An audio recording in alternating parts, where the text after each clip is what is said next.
പിരിയാൻ മാനസികമായിട്ട് ബുദ്ധിമുട്ടുണ്ട്. പക്ഷെങ്കിൽ നിയമപ്രകാരം അത് നമ്മൾ അംഗീകരിച്ചല്ലേ പറ്റുള്ളൂ. ഒരു ദിവസത്തെ 2 ദിവസത്തെ ബന്ധമല്ലല്ലോ. മനുഷ്യനേക്കാളും മനസ്സിലാകുന്നൊരു ജീവിയാണെന്ന് എനിക്ക് തോന്നി. വിളിച്ച വിളി കേൾക്കും. അങ്ങനെയൊന്നും പറയാനുള്ള മാനസികാവസ്ഥയിലല്ല.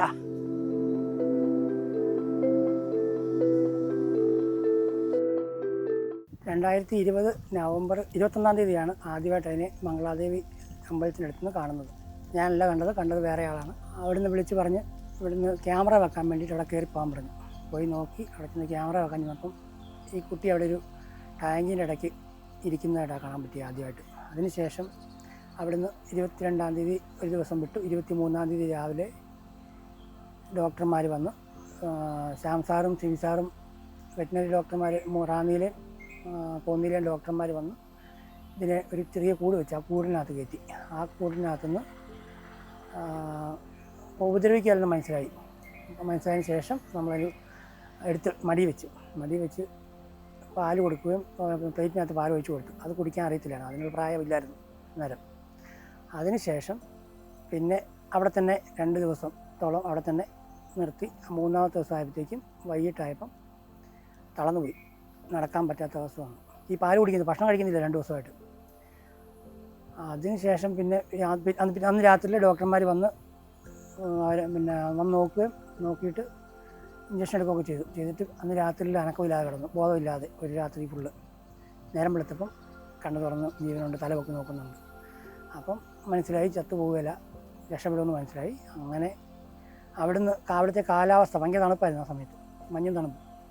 അവിടുന്ന് കരടിക്കവലയിലോട്ട് മാറ്റി. NTCAയുടെ പ്രോട്ടോകോൾ പ്രകാരം തന്നെ ഇങ്ങനെ ലഭിക്കുന്ന കടുവകൾ നമ്മൾ സാധാരണഗതി ചെയ്യുന്നത് അവയെ ഏറ്റവും കൂടുതൽ നമ്മൾ ചെയ്യാൻ ഉദ്ദേശിക്കുന്ന പറഞ്ഞാൽ അവയെ തിരിച്ച് കാട്ടിലേക്ക് തന്നെ അല്ലെങ്കിൽ തള്ളയുടെ കൂടെ വിടുക എന്നുള്ളതാണ്. കുറച്ച് നാളത്തേക്ക് നമ്മൾ അവിടെ തന്നെ വെച്ചിട്ട് ഈ കുട്ടിയെ തള്ള എടുക്കുമോ എന്ന് നമ്മൾ പരീക്ഷിച്ച് നോക്കിയിരുന്നു. പക്ഷേ എന്തുകൊണ്ടോ ഈ ആരോഗ്യ പ്രശ്നങ്ങൾ മനസ്സിലായതുകൊണ്ടാവാം ഈ തള്ള ഇതിനെ ഉപേക്ഷിച്ച് പോവുകയാണ് ഉണ്ടായത്. പിന്നെയുള്ള 7 മാസക്കാലം കരടിക്കവലയായിരുന്നു. നടക്കത്തില്ല, തളർന്നു പോയിട്ട് കൂടെ കിടക്കുമായിരുന്നു. നമ്മളൊരു റൂമിൽ എൻ്റെ കൂടെ ഞാനും വേറൊരാളുണ്ടായിരുന്നു, കുട്ടൻ എന്ന് പറഞ്ഞ ഒരാളുണ്ടായിരുന്നു പുറത്ത് ഭാഗത്ത്. ഞങ്ങൾ 2 പേരുടെ ആയിരുന്നു നോക്കിക്കൊണ്ടിരുന്നത് കരടിക്കവലയിൽ. അന്നേരം ഡെയിലി ഇവിടുന്ന് ഭക്ഷണം വണ്ടിയിൽ കൊണ്ടുത്തരും, അത് കൊടുക്കും. ചെറിയ പൊടിയായിട്ട് അരിഞ്ഞ് കടുക് പോലെ ചെറിയ പീസാക്കി അരിഞ്ഞിട്ട് ഉരുട്ടി, ചെറിയ ബോളാക്കി ഉരുട്ടി വായിക്കകത്ത് വെച്ച് കൊടുക്കും, ഇറച്ചി. അങ്ങനെ ഭക്ഷണം കഴിക്കും. അതിനുശേഷം അന്നേരം ഈ പാൽ കൊടുക്കണമല്ലോ, ചെറിയ കുട്ടിക്ക് പാൽ കൊടുക്കുന്ന സമയമുണ്ടല്ലോ, അങ്ങനെ ആ പ്രായത്തിൽ നിബ്ലൂപ്പിക്കകത്ത് പാൽ വലിച്ചു കുടിക്കാൻ അറിയത്തില്ല. എന്നിട്ട് ഓരോ തുള്ളി ചുണ്ടിൽ ഞെക്കി നിബ്ലൂപ്പിച്ച് ഞെക്കി ഓരോ തുള്ളി ഇറ്റിച്ച് കൊടുക്കും. അങ്ങനെ പതിയെ നിബ്ലൂപ്പിക്കകത്ത് നിന്ന് പാൽ കുടിക്കാൻ പഠിച്ചു. ആ സമയത്ത് കാലിന് ഭയങ്കര പ്രശ്നമായി, കാൽ നടക്കാതെ അരയ്ക്ക് താഴെ തളർന്നുപോയി. ആ തളർന്നിട്ട് അതിന് വേണ്ടിയിട്ട് നമ്മളൊരു ഫ്രിഡ്ജ് മേടിച്ച് ഫ്രിഡ്ജിനകത്ത് വെള്ളം നിറച്ചിട്ട്, ആ ഫ്രിഡ്ജിൻ്റെ ഡോറ് അഴിച്ച് കളഞ്ഞിട്ട് അതിനകത്ത് വെള്ളം നിറച്ചിട്ട് അതിനകത്ത് നീന്താൻ വിട്ടു. ആദ്യത്തെ ഒരു ദിവസം വെള്ളമൊക്കെ കുടിച്ചു. പിന്നെ ആയപ്പം തന്നെ നീന്താൻ തുടങ്ങി. പിന്നെ ഇതിനകത്ത് കിടക്കുന്ന വെള്ളത്തിനേക്കാളും പൊക്കമായപ്പോഴത്തേക്കും നിന്നു തുടങ്ങി അതിനകത്ത് നീന്താതെ. അപ്പോൾ ഒരു 2000-ൻ്റെ ടാങ്ക് വട്ടം കണ്ടിച്ചിട്ട് അതിനകത്ത് കടുവയുടെ ടെമ്പറേച്ചർ നോക്കിയിട്ട് ആ ടെമ്പറേച്ചറും ഈ വെള്ളത്തിനും ഒരേ ടെമ്പറേച്ചർ ആക്കിയിട്ട് ആ വെള്ളത്തിൽ ഇറക്കി വിടും. ഇല്ലെങ്കിൽ ഭയങ്കര തണുത്തിട്ട് വിറച്ചു തുടങ്ങും. അത് കഴിഞ്ഞ് എടുത്തു. അങ്ങനെ ഒരു ദിവസം 3 നേരം നീന്താൻ വിടും. അങ്ങനെ നീന്താൻ വിട്ട് കാലിന് നടക്കാറായി. ജനുവരി 20 മുതൽ പതിയെ നടക്കാൻ തുടങ്ങി. പിന്നെ എന്നും രാവിലെ ഒരു അരമണിക്കൂർ നടക്കാൻ കൊണ്ടുപോകും, കാട്ടിനകത്തൂടെ തന്നെ, അവിടെ നിന്നുള്ള വഴി കൂടെ തന്നെ, കാട്ടിനകത്തെ വഴി കൂടെ തന്നെ. പിന്നെ കൂട്ടായി. അങ്ങനെ നമ്മളില്ലാതെ ജീവിക്കാൻ പറ്റാത്തൊരു സ്റ്റേജ് വന്നു. കൂടെ എവിടെ പോയാലും കൊടുത്തി കൊണ്ടുപോകും. 2021 ജൂലൈ 29 ടൈഗർ ഡേയുടെ അന്ന് അവിടുന്ന് താഴോട്ട് മാറ്റി. അപ്പോഴത്തേക്കും കണ്ണിൻ്റെ കാഴ്ച പൂർണ്ണമായിട്ട് നഷ്ടപ്പെട്ടു. അരുൺ സക്കറിയ സാറും വന്ന്, നമ്മുടെ വെറ്റിനറി ഡോക്ടർ വയനാട്ടിൽ നിന്ന് വന്ന് പരിശോധിച്ച് അമേരിക്കയിൽ നിന്ന് മരുന്ന് വാങ്ങിച്ചു. ആ മരുന്ന് നിബ്ലൂപ്പിക്കകത്ത് പാൽ കൊടുക്കുമ്പോൾ കണ്ണ് തുറന്ന് കണ്ണിനകത്ത് ഒഴിച്ചു വിടും. ഒരു ദിവസം 3 നേരം. അത് 2023 വരെ അത് തുടർന്നു. ഇപ്പം കണ്ണിന് കാഴ്ച ഉണ്ടെന്ന് വിശ്വസിക്കുന്നു. റോയി ഉള്ള സമയത്തുള്ളതും റോയി ഇല്ലാത്ത സമയത്തുള്ള അതിൻ്റെ സ്വഭാവങ്ങൾ വളരെ വ്യത്യസ്തമാണ്. ഒരിക്കൽ റോയി അത്യാവശ്യമായിട്ട് ലീവിലായിരുന്ന സമയത്ത് ഒരു 3-4 ദിവസത്തേക്ക് റോയി സ്ഥലത്തില്ലായിരുന്നു എന്നാണ് അറിഞ്ഞത്. അപ്പോൾ ആ സമയത്ത് ആദ്യത്തെ 2 ദിവസം മാത്രം അത് ആഹാരം കഴിക്കുകയും പിന്നെ 3-ാം ദിവസം മുതൽ ആഹാരം കഴിക്കാത്തൊരു അവസ്ഥയുണ്ടായിരുന്നു. പിന്നീട് റോയി വന്ന ശേഷമാണ് അത് ആഹാരം കഴിക്കാൻ തുടങ്ങി. 6 ദിവസം ലീവ് എടുത്തു. ആ ലീവ് എടുത്തപ്പോഴത്തേക്കും വേറൊരാളെ, ഞങ്ങൾ രണ്ടുപേരായിരുന്നു, അതിലൊരാളെ മാറ്റിയായിരുന്നു 21 മാറ്റിയിട്ട് പിന്നെ ഞാൻ തന്നെയാണ് നോക്കിക്കൊണ്ടിരുന്നത്. ആ സമയത്ത് ലീവ് എടുക്കേണ്ടി വന്നപ്പം ഇയാളെ തിരിച്ച് വിളിച്ചു വരുത്തി ഭക്ഷണം കൊടുക്കാൻ പറഞ്ഞു. അന്നേരം ആ ഭക്ഷണം കൊടുക്കാൻ വേണ്ടി വന്നത്തേക്ക് അടുപ്പിച്ചില്ല. അയാൾ ഭയങ്കര ദേഷ്യമായിരുന്നു. അപ്പം ഇവിടെ വെറ്റിനറി അന്നുണ്ടായിരുന്ന പ്രദീപ് എന്ന് പറഞ്ഞ് വാച്ചറുണ്ട്. ആ വാച്ചറെ വിട്ട് ഭക്ഷണം 2 ദിവസം കൊടുപ്പിച്ചു. 3-ാമത്തെ ദിവസം ഭക്ഷണം കഴിച്ചില്ല. അന്നത്തേക്കും ഇവിടുന്ന് വിളിച്ചിട്ട് പറഞ്ഞു ഇന്നപോലെ ഭക്ഷണം കഴിക്കുന്നില്ല, എവിടെയാണെന്ന് ചോദിച്ചു. ഞാൻ പറഞ്ഞു ഞാൻ ലീവാണ്, ഞാൻ പാലക്കാടാണുള്ളത്. എന്ന് പാലക്കാടുണ്ടായിരുന്നു, ഞാൻ പാലക്കാട് പോയിക്കുമായിരുന്നു. അവിടെ നിന്ന് രാത്രി തന്നെ തിരിച്ച് വന്ന് നോക്കിയപ്പം കൊടുത്ത ഇറച്ചി അവിടെ കിടപ്പുണ്ട്, കഴിച്ചിട്ടില്ല. ആ ഇറച്ചി എടുത്ത് ഞാൻ തിരിച്ച് രാവിലെ 6 മണിയായപ്പോൾ ഇവിടെ എത്തി വെളുപ്പിന്. ഇവിടെ വന്നിട്ട് ആ ഇറച്ചി വേറെ ഇറച്ചി മേടിച്ചോണ്ടാണ് ഞാൻ പോയത്. ഇനി അത് കഴിച്ചില്ലെങ്കിലോ നിർത്തും. അവിടെ ചെന്ന് ആ ഇറച്ചി എടുത്ത് വെളിയെടുത്തിട്ട് രണ്ടാമത് ഞാൻ എടുത്ത് കൊടുത്തപ്പം അത് കഴിച്ചു. ഞാൻ കൊണ്ടുപോയ ഇറച്ചി കൂടെ ആ കൊടുത്തു കഴിച്ചു.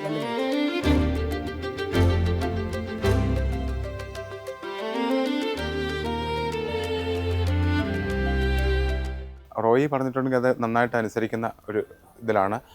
അതുകൂടാതെ തന്നെ ഇതിനെ ആദ്യമായിട്ട് ഇപ്പോഴുള്ള നിലവിലുള്ള കേജിലേക്ക് മാറ്റുന്ന സമയത്ത് അതിനെ ട്രാൻസ്പോർട്ട് ചെയ്യാവുന്ന സമയത്ത് റോയി തന്നെയായിരുന്നു അതിനെ നയിച്ചതും. അപ്പോൾ റോയി അനുസരിക്കുന്ന ഒരു സ്ഥിതി തന്നെയാണ്. കണ്ണിന് കാഴ്ച പോയ സമയത്താണ് ശരിക്കും ആ റീവൈൽഡിങ്ങിൻ്റെ പ്രായം. 6 മാസം മുതൽ 1.5 വയസ്സ് വരെയാണ് അതിന് ഹണ്ടിങ്ങിൻ്റെ ഞാൻ മനസ്സിലാക്കിയെടുത്തോളം കള്ള പഠിപ്പിക്കുന്നത്. ആ പഠിപ്പിക്കുന്ന സമയത്ത് നമുക്ക് അതനുസരിച്ച് കൂട്ടിനകത്ത് കയറുന്നില്ലല്ലോ. ഇതിനകത്ത് കൊണ്ടുവന്ന് ഇവിടെ ഈ 2021 ജൂലൈ 29 ഇവിടെ കൊണ്ടുവന്ന് കയറ്റിയതിന് ശേഷം ഞാൻ ആ കൂട്ടിനകത്ത് കയറുന്നത് വേറെ റൂമിലോട്ട് മാറ്റിയതിന് ശേഷമുള്ളൂ, അല്ലാതെ കയറുന്നില്ല. അങ്ങനെ വരുമ്പോഴത്തേക്കും കുറച്ച് അകലിച്ചയില്ല, എങ്കിൽ പോലും വെയിറ്റ് നമുക്ക് താങ്ങാൻ പറ്റിയല്ല.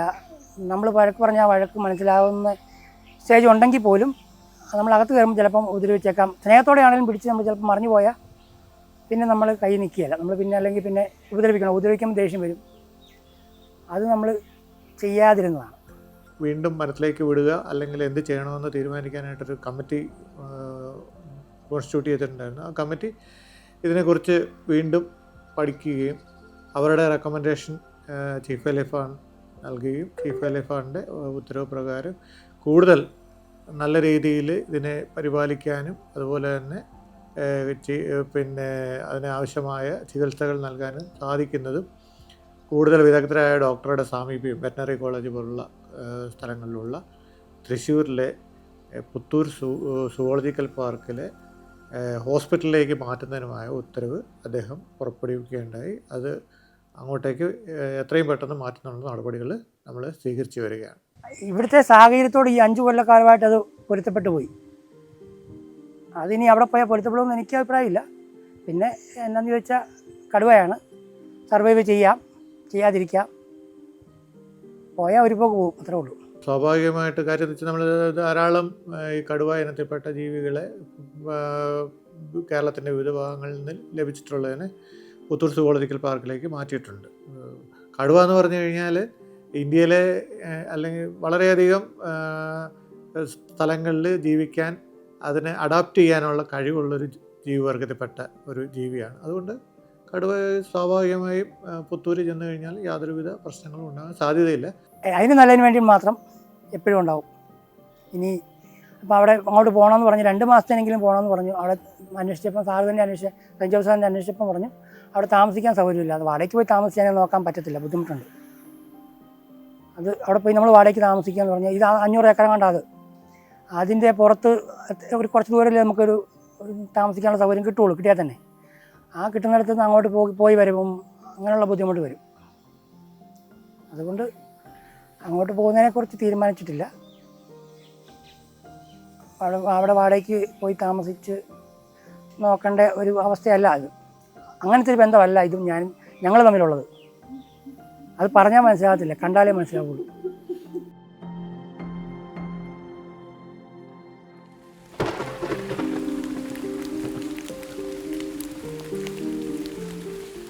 വന്യജീവിയല്ലേ, വന്യജീവിയുടെ എപ്പോഴായാലും മാറണമല്ലോ.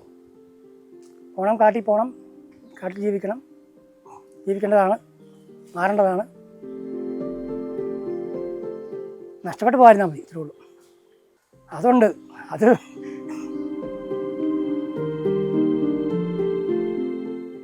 വിളിച്ച വിളി കേൾക്കും. മംഗളാന്ന് പേരിട്ടിട്ടുണ്ടെങ്കിലും ഞാൻ മംഗളാന്ന് വിളിക്കാറില്ല, പെണ്ണേന്നാണ് വിളിക്കുന്നത്. വിളിച്ച വിളി കേൾക്കും. പിരിയാൻ മാനസികമായിട്ട് ബുദ്ധിമുട്ടുണ്ട്, പക്ഷെങ്കിൽ നിയമപ്രകാരം അത് നമ്മൾ അംഗീകരിച്ചല്ലേ പറ്റുള്ളൂ. നോക്കാൻ ശ്രമിക്കാം എന്നുള്ളതേ ഉള്ളൂ. അങ്ങനെയൊന്നും പറയാനുള്ള മാനസികാവസ്ഥയിലല്ല.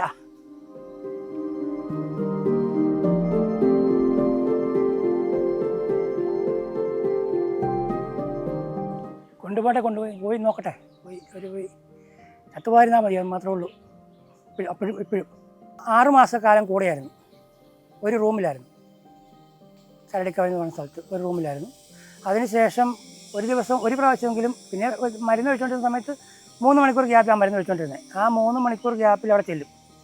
അതിന് ഈ പാതിരാത്രിയിലാണെങ്കിലും ചെല്ലും, പോയി മരുന്ന് കഴിക്കാൻ വേണ്ടിയിട്ട് പോകുമായിരുന്നു. അതിനൊന്നും ഒരു മുടക്കം വരുത്താതെ നോക്കാൻ പറ്റി എന്നെക്കൊണ്ട്. മക്കളെ വളർത്താൻ ഇത്രയും പാടില്ല. ഓരോ ദിവസം ചെയ്യുന്നതോറും വളർന്നു വരുന്നു. മക്കളാണെങ്കിൽ വളർന്നു വരുന്നു, പറഞ്ഞാൽ മനസ്സിലാകുന്നു, അല്ലെങ്കിൽ ഇന്നതാണ് എന്നും മനസ്സിലാകും. ഇതങ്ങനെയല്ലല്ലോ. നമ്മുടെ ഗുളികയുടെയൊക്കെ സ്മെല്ല് വന്നാൽ പിന്നെ ഒരു മടിയാണ് അത് ആദ്യം കഴിക്കാൻ. അത് കഴിഞ്ഞ ശേഷം പിന്നെ കഴിച്ചോളും, കുഴപ്പമില്ല. ആദ്യമൊക്കെ ഒരു മടി കാണിക്കുമെങ്കിലും ഗുളികയൊക്കെ ആകുമ്പം ഗുളികയ്ക്കൊരു സ്മെല്ലുണ്ടല്ലോ.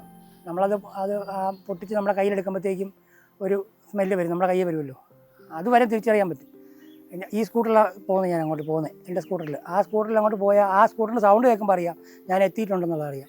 എന്തെങ്കിലും ഭക്ഷണമോ അല്ലെങ്കിൽ എന്തെങ്കിലും സാധനമാണെങ്കിലും അപ്പോഴേ ചെല്ലും എന്നൊരു വിശ്വാസമുണ്ട്, ഓടി വരും അവിടെ തന്നെ. മനുഷ്യനേക്കാളും മനസ്സിലാകുന്നൊരു ജീവിയാണെന്ന് എനിക്ക് തോന്നി, എൻ്റെ എക്സ്പീരിയൻസ് വെച്ച്.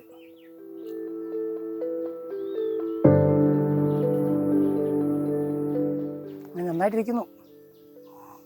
കൊണ്ടുപോകുന്ന കാര്യം ബുദ്ധിമുട്ടാണ്. അത് എന്നാ പറഞ്ഞ് മനസ്സിലാക്കാനോ അത് കാണാൻ തന്നെ എനിക്ക് ബുദ്ധിമുട്ടുണ്ട് കൊണ്ടുപോകുന്നത്.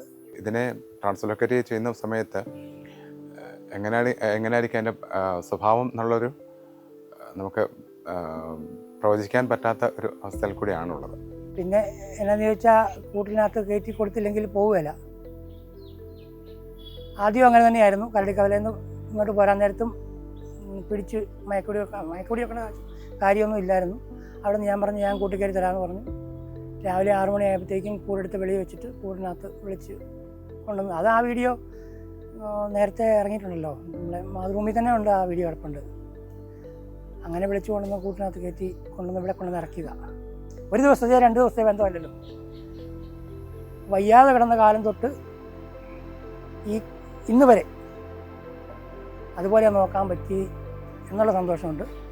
പക്ഷേ കൊടുത്തു വിടുന്ന കാര്യം പിന്നെയും അതൊരു ഓർക്കുമ്പോൾ ഒരു സങ്കടമാണ്, വിഷമം വരും. ഒന്നും സംഭവിക്കാതെ ഇരുന്നാൽ മതിയായിരുന്നു എന്ന് മാത്രമേ ഉള്ളൂ ഇപ്പോഴത്തെ പ്രാർത്ഥന.